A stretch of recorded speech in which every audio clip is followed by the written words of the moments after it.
என்று சொல்லி ஒரு கட்டளை கொடுத்தார். அந்த ஒரே ஒரு கட்டளையை ஏவாளால் காப்பாற்ற முடியவில்லை. அவள் சாத்தானுடைய சப்தத்திற்கு செவி கொடுத்தாள். கொடுத்ததுனால ஆண்டவர் மிகவும் எரிச்சல் அடைந்து கோபம் அடைந்து அந்த ஸ்திரியை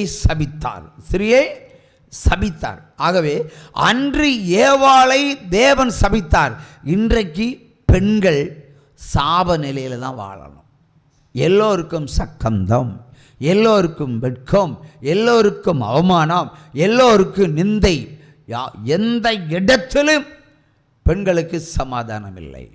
ஏனென்றால் எடுத்துக்கொள்ளப்பட்டது, வைத்தது ஆண்டவர் சாபம். அந்த ஆண்டவருடைய சாபத்திலிருந்து பெண்கள் இன்றைக்கு வரைக்கும் வெளியே வரவில்லை. ஆகவே தான் பெண்களுக்கு எங்கு சென்றாலும் உபத்திரவம். அழகாக இருந்தாலும் உபத்திரம், அழகு இல்லாமல் இருந்தாலும் உபத்திரம். வீட்டில் நல்லா இருந்தாலும் உபத்திரவம், தேசத்துக்கு நல்லபடியாக இருந்தாலும் உபத்திரவம். மொத்த பேய்களும் அன்று ஒரு சர்ப்பம் ஏவாளை நோக்கி பாய்ந்தது. இன்று அப்படி இல்லை. முக்கோடி ஆவிகளும் உங்களுக்கு விரோதமாகத்தான் வரும். சாத்தான் முதலில் கையை வைக்கிற இடம் எங்கே? ஆனால் டெல்மி பெண்ணிடத்துல தான் வருவோம். எனக்கு ஈஸியாக ஏமாற்றலாம். இந்த ஆண்கள் ஈஸியாக பெண்களை என்ன செய்யலாம்? ஏமாற்றி விடலாம். அவங்க எளிதில் நம்பி விடுவார்கள். ஏனென்றால் சர்ப்பம் முதலில் ஏமாற்றியது. சர்ப்பம் சொல்லுகிறது, இந்த பழத்தை நீ வாங்கி சாப்பிடு என்று சொல்லுவதற்கு முன்னாடி தேவன் உனக்கு என்ன சொன்னார்ன்னு கேட்குது. சாத்தான் கேட்குறான், வானத்தையும் பூமியை உண்டாக்குன தேவன் உங்ககிட்ட என்ன சொன்னார்? அப்படியே பாம்பு கிட்ட ஒப்படைக்கலாமா? தேவ ரகசியங்களை ஒப்படைக்கலாமா? இப்போது நான் தான் உங்களுக்கு சொல்லியிருக்கிறேன், ₹1 ஜபிச்சு ஒரு பீரோ வாங்கி வீட்டுக்குள்ளே வைங்கான்னு சொன்னேன். எவ்வளோ போல்டு இருந்தால் நான் இதை சொல்லணும்? எவ்வளோ ஆண்டவர் மேலே நம்பிக்கை இருந்தால் நான் இதை சொல்லணும் இல்லையா? நீங்கள் இந்நாள் வரைக்கும் வேலை செஞ்சு வருஷத்துக்கு ₹1,00,000 சம்பாதிக்க தெரியாத முட்டாள் கூட்டாங்க நீங்கள். அப்படி தானே? மரம் தானே செய்யும் இல்லை? ஆனால் உண்மை அது தானே. பொய் சொல்லி சம்பாதிச்சாலும் நிற்காது, அடுத்தவனை ஏமாத்தினாலும் நிற்காது. ஒரு அடி முன்னுக்கு போகல. இல்லை கிறிஸ்தவ வாழ்க்கையில் நீங்கள் முன்னேறி போயிருக்கா, ஆவிக்கிற வாழ்க்கையில் முன்னேறி போயிருக்கா, வல்லமை பெற்றிருக்கா, அபிஷேகத்தை பெற்றிருக்கா, அக்கினியை பெற்றிருக்கா, தீர்க்க தரிசனத்தை பெற்றிருக்கா? ஒன்றுமே கிடையாது. இந்த களிமண்ணை பிடிச்ச 1ஆம் கிளாஸில் வச்ச மாதிரி அதே மாதிரி தான் எல்கேஜி ஸ்டாண்டர்டில் தான் நீங்கள் இருக்கீங்க இன்னைக்கு வரைக்கும். ஏனென்றால் வேத வசனத்தை காதால் கேட்டு அப்படியே விட்டு விடுகிற ஒரு கூட்டம். என்னை பொறுத்தவரை கழுதை கூட்டம். நீங்கள் திட்டினாலும் அப்படித்தான் நான் சொல்லுவேன். ஏன்னா கழுத மாதிரி தான் அது, எதுக்கு எடுத்தாலும் மானு கத்தும். சரியா? அது பொதி சுமக்க தான் உதவும். அதே மாதிரி நீங்கள் இருக்கிறீர்கள், முன்னேறவில்லை. ஏன்னா சாத்தானை ஜெயிக்கவில்லை. இந்த உலகத்தின் மேல் உங்களுக்கு அன்பு, இந்த உலகத்தின் மேல் பற்று. சாத்தான் சொல்லுது தேவ ரகசியத்தை சொல்லக்கூடாது, ஆனால் அவன் கேட்குறான், அது இந்த பழத்தை மட்டும் சாப்பிடக்கூடாது. அப்போ சொல்லி நீ இந்த பழத்தை சாப்பிட்டா, சாத்தானுக்கு உண்மை தான் பேசினான், பொய் சொல்லலை. இந்த பழத்தை நீ சாப்பிட்டால் நீயும் தேவர்களை போல் இருப்பாய். தேவனை போல் அல்ல, தேவர்களை போல். ஆண்டவர் தேவனாகிய கர்த்தர் தன்னை போல் உங்களை படைத்தார், என்னையும் படைத்தார். மனித சாயலில் தேவன் அவருடைய சாயல் மனிதனை படைத்தார். நீ என்ன மாதிரி இருன்னு சொன்னார். சாத்தான் சொல்லுது நீ இந்த பழத்தை சாப்பிட்டா தேவர்களை போல் இருப்பாய். தேவன் வேற, தேவர்கள் வேற. தேவர்களுக்கான இச்சை உண்டு. என்ன உண்டு? இச்சை. தேவர்களுக்கு அடையாளமாக தான். அதான் ஒரு தான் அங்கே உறிஞ்சு போட்டுட்டு ஆடுவான் இல்லையா? இடம் உங்களுக்கு தெரியும். ஒரு தெய்வம் உறிஞ்சு போட்டுக்கிட்டு ஆடும், ஆரந்தரவான மாட்டு. அடையாளமே அதுதான். தெய்வம் காதலிக்கலாமா? ஆனால் தெய்வமே காதலிக்கும். அது ஒரு புராணம். அது அவர்கள் இச்சைகளை உடையவர்கள், இந்த உலகத்தை குறித்தவர்கள். இந்த தேவர்கள் பரலோக ராஜ்யத்தில் இருந்தவர்கள். தேவன் உண்டாக்கின இந்த தேவர்கள் பரலோக ராஜ்யத்தில் சிங்காசனத்திலே அவருக்கு கீழே உட்கார்ந்த கூட்டம். ஆனால் ஒரு முறை தேவர்கள் சொல்லுகிறார்கள், தேவன் உன்னதத்தில் இருக்கிறார், அதாவது மேலான பரலோகத்தில் இருக்கிறார். நாமும் அதில் ஏறினா என்ன? ஏன்னா இருதயத்தில் சொன்னான். இருதயத்தில் சொன்னபடியினால ஆண்டவர் அதை உணர்ந்தார், அறிந்தார். ஓஹோ, உனக்கு ஒரு இடத்த கொடுத்துருக்கிறேன், நீ அதில் உட்கார்ந்துருக்கணும். என் சிங்காசனத்திலே நீ உட்காரலாமா? அப்படி நினைக்கலாமா? இப்படி ஆசைப்படலாமா? உடனே தேவர்களை இந்த பூமியில் தள்ளினார் ஆண்டவர். சாத்தானை நீ கீழே போயிருன்னு. அவன் கீழே வரல, பூமியில் வரல. அவன் நடுவில் பரலோகத்துக்கு ஒப்பான ஒரு சங்கு சொர்க்கத்தை அவன் நியமித்து அவன் ஆளுகை செய்தான். அங்கே ஆளுகை செய்து உங்களை எல்லாம் கண்ட்ரோல் பண்ணி நடத்துகிறான். ஒரு சம கையை தட்டுங்க. உங்க ஜெபம் ஜெயிக்கணும்னு சொன்னா இந்த தேவருடைய திரிசங்கு சொர்க்கத்தை தாண்டி போனாதான் பரலோகம். ஆவேதான் ஆண்டவர் சொன்னார், எத்சமன் தோட்டத்தில் நீங்கள் சிதறடிக்கப்படுவீர்கள், நீங்களும் சிலுவையில் அடிக்கப்படுவீர்கள், மிகுந்த உபத்திரம் உங்களுக்கு உண்டு, அவை ஜெபித்துக் கொள்ளுங்கள் என்று சொன்னார். உங்களை காப்பாற்ற நீங்கள் ஜெபிச்சிடுங்க. ஏனென்றால் ஏவாள் ஏமாந்தாள், நீங்கள் ஏமாந்து போகக்கூடாது என்பதற்காக எப்பொழுதும் விழித்திருந்து ஜெபித்து ஜெயமிடுங்கள் என்று சொன்னார். ஆனால் எல்லாருக்கும் 9 மணி ஜெபம் ஆரம்பிக்கும் போது முதல்ல வர்றது கொட்ட ஆவி இல்லையா? என்ன ஆவி? கொட்ட ஆவி, அதாவது கெட்ட ஆவி. உங்களுக்குள்ளே நிறைய ஆவி. அதை தாண்டணும், அதை ஜெயிக்கணும். இப்போ நான் மைக்கில் பிரசங்கம் பண்ணுறேன், இப்போ நான் ஒரு கொட்டாய் விட்டு எப்படி இருக்கமும் கொட்டாய் விடுவேன். அது சாத்தான் இருக்கிறதெல்லாம் எரிச்சு போடுறதுக்கு. இங்கே கொட்டாய் போட்டால் நான் சாத்தானை ஜெயிக்கலன்னு அர்த்தம். சரியா? ஆகவே நீங்கள் ஒவ்வொரு மனிதனும் சாத்தானை ஜெயிக்கணும். ஏவாள் ஏமாந்தது போல இனி இந்த உலகத்தில் ஏமாந்து போவாதீர்கள். ஜெயிக்கிறவனை தான் என்னுடைய ஆலயத்தில் தூணாக்குவேன். அதை ஒருவராலும் பிரித்தெடுக்க முடியாது. இப்போ என்ன தூணாக்கி இருக்கிறார் ஆண்டவர்? தேவன் என்னை தூணாக்கி இருக்கிறான் சாத்தானை ஜெயிச்சதுனால. அதனால் ஒரே இடத்துல ஒரே கட்டிடத்தில் உலகமெங்கும் செய்தி. நிறைய ஊழியக்காரர்களை பாருங்கள், இன்றைக்கி சண்டே ஆராதனை இருப்பாங்க, திங்கக்கிழமை வாங்கினா சூட்கேஸ் எடுத்துகிட்டு துபாய்க்கு போவாங்க, சிங்கப்பூர் போவாங்க. கலெக்ஷன் தான் அவங்களோட குறிக்கோள், சத்தியம் அல்ல. அல்லேலூயா. ஆகவே அவர்களெல்லாம் சாத்தானை ஜெயிக்காத கிறிஸ்தவர்கள். ஒரு கை இருக்கிறது, 5 விரல் இல்லையா? 5 விரல் இருக்கு. 5 விரல் சேர்ந்தா தானே ஒரு கை. ஒரு விரலுக்கு பலன் இருக்கா? ஆனால் தேசத்தில் ஒரு விரல் புரட்சி உண்டாகும். தீர்க்க தரிசனம். உற்சாகமா கையை தட்டுங்க. அல்லேலூயா. ஆகவே 5 விரல்கள். இந்த 5 விரல் ஒரு 5 சபைக்கு சமன்னு சொல்லுவோம். இதை சிஎஸ்ஐ என்று சொல்லுவோம், இதை வெந்திகோஸ் என்று சொல்லுவோம், இதை ஒரு ஆர்சி என்று சொல்லுவோம், இன்னொன்று இந்த சிபிஎம்னு சொல்லுவோம், இன்னொன்று டிபிஎம்னு சொல்லுவோம், இல்லை இன்னொன்று என்ன சொல்லுவோம், லுத்தர மிஷன். அடுத்து இன்னொன்று சனிக்கிழமை சபை ஒன்று இருக்குல்ல, சபந்தடைன்னு ஒன்று இருக்குது.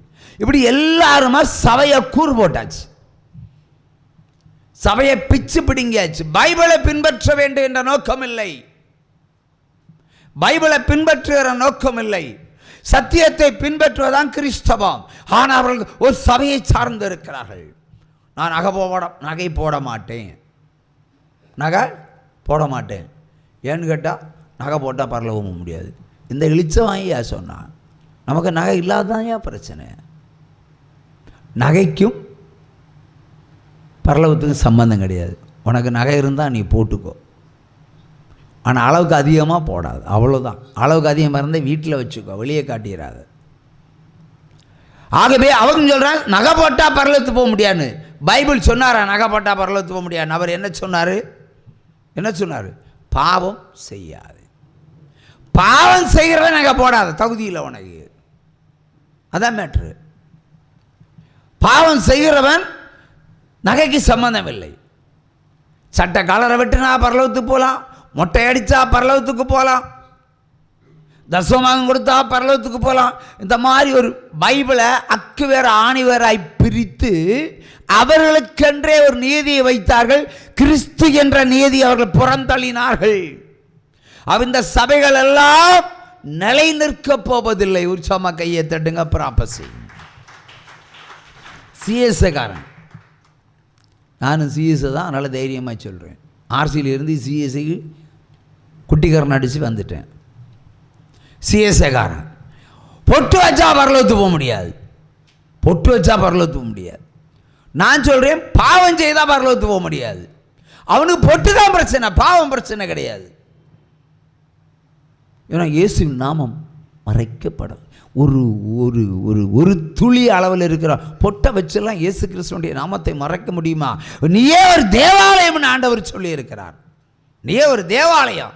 என்ன இது மட்டும் என்ன ஒரு பிரச்சனை உனக்கு? நீ பொட்டு வை, பூ வை, என்ன ஒன்றும் பண்ணிக்க, பாவத்தை மட்டும் பண்ணாத, ஏவாள் செஞ்சதை செய்யாத, சாத்தானை செவி கொடுக்காத. பாவம் செய்யாதவள் எவ்வளோ, பொட்டு வை, பூ வை. பாவம் செய்தவன் அதுக்கும் தகுதி இல்லை. உற்சம கையை தட்டலாம். அல்லேலூயா. அது பாவம் தான் முக்கியம். அது சபந்தட. நாங்கள் சனிக்கிழமை தான் ஆராதிப்போம், ஞாயிற்றுக்கிழமைலாம் ஆராதிக்க மாட்டோம். உலகம் எங்கும் ஞாயிற்றுக்கிழமை ஓய்வு நாள் அறிவிக்கப்பட்டிருக்கு. ஒரு அரசாங்கத்தாலேயே ஞாயிற்றுக்கிழமையே நிறுத்த முடியல. அவன் சொல்கிறான், ஞாயிறாச்சும் ஆராதிக்கிறவங்க எல்லாம் பரலோகத்துக்கு போக முடியாது, சனிக்கிழமை ஆராதிக்கிறவங்க தான் பரலோகத்துக்கு போவோம். இவங்களெல்லாம் இங்கே நல்லா தேங்காய் அரைக்கிற மிஷினில் போட்டு நல்லா அரைக்கணும் அவங்கள. அல்லேலூயா. அது அந்தி கிறிஸ்துவனுடைய பிம்பங்கள் இவர்கள், செயல்பாடுகள், அதாவது ஏவாளுடைய வம்சங்கள் என்பதனை மறுபடியும் அவர்கள் நிரூபித்துக் கொள்ளுகிறார்கள். சீசகாரன் முழிசான் எடுப்பானா? நான் எடுக்க மாட்டேன். அப்போ இயேசு கிறிஸ்து விளையாட்டா சொன்னார், மறுபடியும் ஒருவன் ஆவியினால் பிறந்தால் ஒழிய, ஜலத்தினாலும் ஆவியினாலும் பிறந்தால் ஒழிய பரலோக ராஜ்யத்தில் பிரவேசிக்க முடியாது என்று மெய்யாகவே மெய்யாகவே நான் உனக்கு சொல்லுகிறேன் என்று சொன்னார். அது இன்னொரு ஆர்சி. அது சிஎஸ்ஆர். அது ஆர்சி சிஎஸ்ஆர் ரெண்டு வழங்காது. உற்சாம கையை தட்டுங்க. அல்லேலூயா. மொத்தத்தில் நமக்கு டோட்டலி எலிமிட்டி தான் எல்லாரும். அதை பற்றி கவலை இல்லை, சத்தியம் தான். அல்லேலூயா. ஆகவே இயேசு கிறிஸ்து சொன்னார், மூழ்கிட்டு வழியே வாடான்னு. நீ டெய்லி ஆற்றுல குளிக்க தானே செய்கிற. ஒரு நாள் அதுக்கு ஸ்பெஷலாக உன்னை ஒப்பு கொடுத்து நீ பாவம் செய்ய மாட்டேன்னு உடன்படிக்கை பண்ணி, செய்த பாவத்துக்கெல்லாம் பாவ நிவாரண வழி செலுத்தி அறிக்கையிட்டு மனந்திருந்தி அதில் நிலைப்பாடு உறுதியாக இருப்பா என்று தீர்மானித்த பிறகு 99 வயசில் ஞானஸ்தானம் எடு. ஒரு தப்பும் கிடையாது, ஒரு அவசரம் கிடையாது. ஆனால் நாளைக்கு சாரணம் என்னைக்கு ஞானஸ்தானம் எடு, நீ பரலோகத்துக்கு போகலாம். ஆனால் அந்த வசனத்துக்கே கீழ்ப்படிய மாட்டாங்க. வசனத்தை கீழ்ப்படியாதவன் கிறிஸ்தவன் அல்ல. அது ஆர்சியாக இருந்தாலும் சரி, சிஎஸ்சியாக இருந்தாலும் சரி, பெந்திகோஸ்காரனாலும் சரி, வசனத்துக்கு செவி கொடுக்கிறவன் தான் கிறிஸ்தவன். இல்லையென்றால் ஏவாள் வம்சம்தான். என்ன வந்தாலும் ஒரு கூட்டம் தான் அல்லேலியா சொல்ல மாட்டேன்னு சொல்லி இப்போ அல்லேலியா சொல்ல ஆரம்பிச்சாச்சு. ஞானஸ்தானம் மட்டும் எடுக்க மாட்டாங்க. பரலோகத்துக்கு போக முடியுமா? நான் ஒருவேளை பரலோகத்தில் போய் இருக்கும்போது சிஎஸ்ஆரில் தேடி பார்த்தாங்க, ஒருத்தனையும் காணும், ஆர்சிகளையும் காணும், பந்திகோசாரை மொத்தமாக காணும். அது இன்னொரு தரம். அவன் முழிசான் எடுப்பான். எப்படி எடுப்பான்னு தெரியுமா? சபைக்கு வந்தாச்சுன்னா மெம்பர்ஷிப் சேர்க்கணும். ஏன்னா சங்கம் ஆயுது, என்ன சொசைட்டி ஆக்ட் ஆகுது. கிறிஸ்துவில் மெம்பர்ஷிப் ஆகிறது. கையெழுத்து கூட ஞானசாரம். நீ நாளைக்கு கெட்ட வார்த்தை பேசணும், ப்ராப்ளம் கிடையாது. நீ நாளை கழிச்சு விபச்சாரம் பண்ண, நோ ப்ராப்ளம். நீ வசனத்தை பின்பற்ற வேண்டாம், நீ பைபிளை படிக்க வேண்டாம், இயேசு யாருன்னு தெரிய வேண்டாம், கையை தூக்குறான் ஞானஸ்தானம். இந்த இளிச்சவாய கூட்ட பந்திகோசு நிர்வாகிகளை, இந்த சபை போதர்களை எல்லாம் ஒட்டு மொத்தமாக ஒரு கயரில் கட்டி வச்சு அடிக்கணும், உச்சந்தலம் உள்ளங்கால் வரைக்கும். மனம் திருந்தினவர் தான் ஞானஸ்தானம் கொடுக்கணும். யோவான் சொல்வான், பிரியன் பாம்பு குட்டிகளே, மனம் திருந்தலுக்குரிய கனிகளை முதலில் கொடுங்கள், அப்புறமா வா ஞானஸ்தானம் எடுக்கிறதுக்கு. ஆத்தங்கரையிலே விரட்டி விட்டார். என்ன அப்படி இல்லை, வாரவனுக்கெல்லாம் நம்மளும் ஒரு தொட்டியை கட்டி வச்சுருக்கிறோம். 26 வருஷமாக 6 பேர் தான் கொடுத்துருக்குறோம். 26 years 6 பேர் தான் ஞானஸ்தானம். ஃபில்டர் பண்ணி தான் கொடுக்கணும். கீழ்ப்படியவர்களுக்கு மட்டும்தான் ஞானஸ்தானம். வசனத்தை பின்பற்றுறவர்கள் மட்டும்தான். வசனத்தை பின்பற்றாதவனை கொடுக்கவே கூடாது. அவர் என்ன சொல்றாரு? ஜெயம் கொள்ளுகிறவன் எவனோ அவனை என் தேவனுடைய ஆலயத்தை மெம்பர்ஷிப் ஆகுவேன். அதை ஒரு சாத்தானாலும் பிரித்தெடுக்க முடியாது. அவனை என்னுடையவன் என்று என் நாமத்தை எழுதுவேன், புதிய எருசலேத்தில் அவனை ஸ்தாபிப்பேன். உச்சம கையை தட்டலாம். அல்லேலூயா, அல்லேலூயா. ஆகவே கீழ்ப்படிதல் ரொம்ப முக்கியம், ஜெயிக்க ரொம்ப முக்கியம்.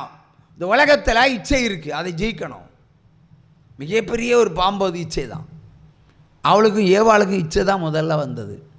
பாம்பு சொல்லுச்சு, நீ தேவர்களை போல் ஆகலாம். அவள் தேவர்கள்னாலே இச்சைக்குரியவர்கள். அப்போ நம்மளும் தேவர்களை போல் ஆகுமா? நீங்கள் தேவர்களைப் போல் தான் இருக்கிறீர்கள், ஆனால் எல்லாம் ஆசாபாசம் உள்ளவர்கள். ஆனால் உனக்குள்ள சிலுவை இருக்கிறதா நீ கிறிஸ்தவன், உனக்குள்ள துக்கம் இருக்கிறதா நீ கிறிஸ்தவன், உனக்குள்ள நிந்தை இருக்கிறதா, அவமானம் இருக்கிறதா, அந்த உலகத்தில் வாழ முடியலையா, உலகத்தில் பணம் இல்லையா, நீதாயா கிறிஸ்தவன். உற்சவமாக கையை தட்டுங்க. ஒன்றுமே இல்லாதவன் தான் கிறிஸ்தவன். இதெல்லாம் பாடு. உனக்குள்ள ஹாப்பி இருக்கு, எக்கச்சக்கம் பணம் இருக்கு, எக்கச்சக்கம் தொழில் இருக்கு, எல்லாம் இருந்தால் ஆண்டவர் உனக்குள்ள இல்லை என்பதுதான் மெய்ப்பொருள். உற்சவமாக கையை தட்டுங்க. தேவர்களை போல் வாழ ஆசைப்பட்டால், ஆசைப்பட்டு அந்த பழத்தை நோக்கி பார்க்கிறாள். எல்லா நாளும் பார்க்கிறாள். பாம்புக்கு பேச்சை கேட்டு அந்த பழத்தை உற்று பார்க்கிறாள். அது பார்ப்பதற்கு மிகவும் அழகுள்ளதாகவும் நாக்குக்கு அடியில் உமிழ்நீரை சுரக்கிறது மாதிரியாக இருந்தது. உடனே பறித்து சாப்பிட்டாள். அபிஷேகம் போய்விட்டது, தேவனுடைய வல்லமை போய்விட்டது. ஆதாமுடைய ஒரு எலும்பிலே உருவாக்கப்பட்டவள், ஒரு எலும்பு ஆம்பளைக்கு சொந்தம், பொண்ணு விட்டுட்டா, எல்லாவற்றையும் இழந்தாள் மனுஷனே போல. அதுக்கப்புறம் பழத்தை பாதி சாப்பிட்டதும், ஓ புருஷன் ஒருத்தன் இருக்கிறானே அவனுக்கு பாதியை கொடுத்துருவோன்னு எச்சில் பழத்தை கொண்டு மாப்பிள்ளைக்கு கொடுக்குறான். அப்போ என்ன நடந்து வந்திருப்பா, நடிகை சில்க்கு நடந்து வந்திருப்பா. இங்கே பார்த்தாச்சுன்னா எப்பொழுது மாம்சமான எலும்பிலிருந்து அவளை உருவாக்கி அவள் பாவம் செய்த பொழுது பாதி பாவத்துக்கு ஆதாம் சொந்தக்காரனாகிறான். அது இன்னைக்கும் சொல்லுகிறேன், மனைவி பாவம் செய்தா பாதி பாவம் மாப்பிள்ளைக்கு சொந்தம், கணவனுக்கு சொந்தம். கணவன் விபச்சாரம் செய்தா நல்லா இருக்கிற பெண் பிள்ளைகளுக்கு பாதி விபச்சாரம் சொந்தம். நீயும் பாவி. அப்படி சேர்ந்து செத்தா ரெண்டு பேரும் பரலோகத்துக்கு போகணும். ஒருத்தன் நரகத்துக்கு போகிறோம், பரலோகத்துக்கு போகிறதெல்லாம் கிறிஸ்தவம் கிடையாது. இன்னைக்கு தமிழ்நாட்டில் இருக்கிற அநேக பெண்களை எடுத்துக்கொண்டால் எல்லாமே முக்காவாசி கிறிஸ்தவ பெண்கள் ஞானஸ்தானம் எடுத்தவர்கள். ஆனால் முக்காவாசி புருஷர்கள் ஞானஸ்தானம் எடுக்காதவர்கள். அப்போ நாம்